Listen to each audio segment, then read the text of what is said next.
औज़ुबिल्लाहिमिनश्शैतानिर्रजीम बिस्मिल्लाहिर्रहमानिर्रहीम।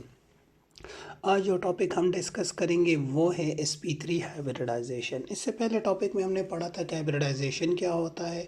Intermixing of different orbital जिनकी energy, shape, orientation, size मुख्तलिफ होके हैं, तो वो इक्वल नंबर ऑफ ऑर्बिटल्स बना देते हैं जिनको हाइब्रिड ऑर्बिटल कहते हैं। फिर हाइब्रिड ऑर्बिटल में एनर्जी सेम होती है, शेप साइज़ सेम होते हैं, लेकिन सिर्फ उनकी ओरिएंटेशन मुख्तलिफ होती है। ओरिएंटेशन अगर मुख्तलिफ ना होती तो फिर इसका स्ट्रक्चर टेट्राहेड्रल नहीं होता, अमोनिया का ट्राइगोनल पिरामिडल नहीं होता, वाटर का बेंट या एंगुलर नहीं होता। ठीक है, अब देखिए sp3 हाइब्रिडाइजेशन किसको कहते हैं।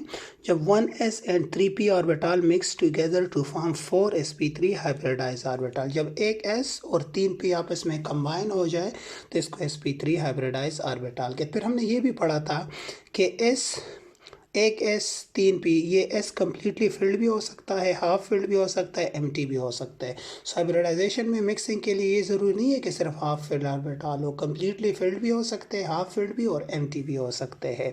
कम्प्लेक्सेस में जनरली एम्प्टी होते हैं। अब यहाँ पे देखें, let's suppose formation of CH4 हम पढ़ते हैं। So carbon is the central atom, electronic configuration 6 electron है, 1s2 2s2 2px 2py 2pz, this is the ground state. अब होता ये है कि ये जब दो हाइड्रोजन के साथ बॉन्ड बनाने की तो ये एनर्जी रिलीज करते हैं, वही एनर्जी इस इलेक्ट्रॉन के एक्साइटेशन के काम आते हैं। So excitation and bond formation is a simultaneous process in hybridization. So यहाँ पे एक्साइटेड स्टेट में अब ये सारे हाफ फिल्ड हो गए, ये आपस में इंटरमिक्स होते हैं और 4 sp3 हाइब्रिडाइज ऑर्बिटल्स बना देते हैं। ये हाइब्रिडाइज ऑर्बिटल फिर कुछ इस तरह से होते हैं, बड़ा लोब होता है एंड छोटा लोब्स होते हैं। दीज आर इलेक्ट्रॉनिक डेंसिटी यहाँ पे ज़्यादा होती है। सो p ज़्यादा है sp3 में और s कम है इसलिए।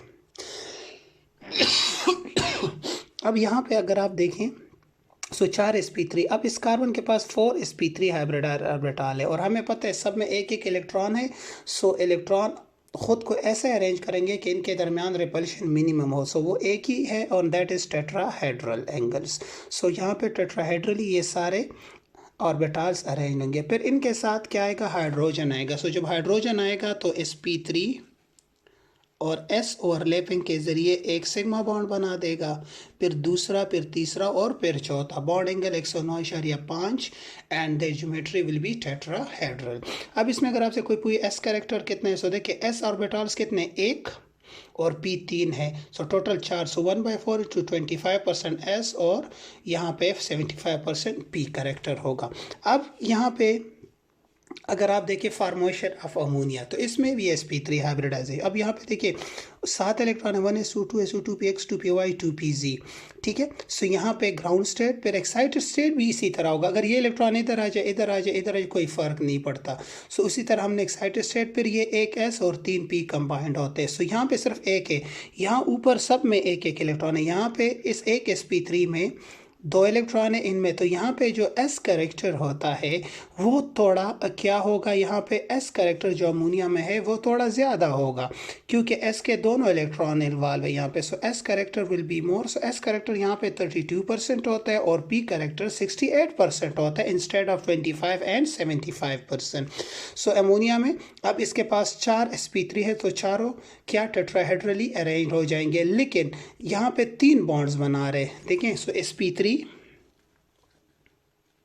और s ओवरलैपिंग के ज़रिए यहाँ पे n और नाइट्रोजन में 1, फिर यहाँ पे 2, फिर 3, एक लॉन पेयर विदाउट बॉन्ड है जिसकी वजह से ये इस पे रिपल्शन ज़्यादा होते हैं। सो ये बॉन्ड एंगल 109.5 के बजाय कितने 107.5 हो जाते हैं। The geometry is trigonal pyramidal. अब इसी तरह फॉर्मेशन ऑफ वाटर को अगर आप देखें, सो देखिए यहाँ पे अगर आप देखें फॉर्मेशन ऑफ वाटर को, अगर यहाँ पे अगर आपसे कोई हाइब्रिडाइजेशन कैसे पता है आपको, एक शॉर्ट ट्रिक है। Valence electron with central atom, nitrogen valence से कितने इलेक्ट्रॉन है, वैलेंस इसमें 5 होते हैं। Atoms attach to central atom, इस नाइट्रोजन के पास कितने, 3। सो इसके पास अगर आप देखें यहाँ पे, सो नाइट्रोजन के वैलेंस शेल में 5 इलेक्ट्रॉन है, 3 एटम्स, तीनों को जमा करें, डिवाइडेड बाई 2 करें, सो 8/2 4। सो sp3 हाइब्रिडाइजेशन। यहाँ पे अगर आप देखें, सो वैलेंस अगर आप कार्बन को देखें, सो 4 इलेक्ट्रॉन है और 4 इसके साथ क्या है, बॉन्डेड, है, यहाँ पे 4 इलेक्ट्रॉन वैलेंस है, 4 इसके साथ बॉन्डेड एटम है, डिवाइडेड बाई 2, सो यहाँ से 8 divided by 2 is equal to 4, so 4 जब भी आएगा सो sp3 हाइब्रिडाइजेशन होगी। ठीक है, इसी तरह आप वाटर में देखें, सो यहाँ पे भी 1s2 2s2 2px 2py 2pz, so ground state and excited state तकरीबन आप सेम। सो यहाँ पे हाइब्रिडाइज स्टेट को देखें, सो यहाँ पे ये एक S और 3 P कंबाइन, लेकिन यहाँ पे क्या है, P में भी 2 है यहाँ पे, सो यहाँ पे S करेक्टर उससे थोड़ा कम हो जाएगा, so that is 30% and P character 70% होगा यहाँ पे, क्योंकि यहाँ पे S के और यहाँ पे P के भी 2 है, तो इसलिए P की परसेंटेज भी थोड़ी ज़्यादा हो जाएगी, सो 70% और यहाँ पे 30% S रह जाएगा।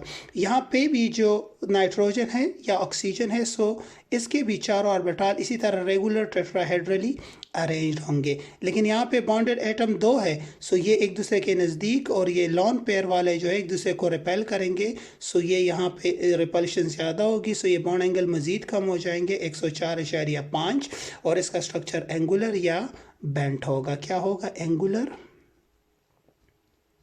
या बैंड स्ट्रक्चर होगा। हाइब्रिडाइजेशन इसमें भी sp3 होगी। देखिए short trick, valence electron with central atom oxygen कितने हैं, 6, बॉन्डेड एटम्स विद ऑक्सीजन कितने, 2 हाइड्रोजन 2, सो 6 जमा 2 divided by 2, 8 divided by 2 4, so that will be 4, so that is sp3 hybridisation.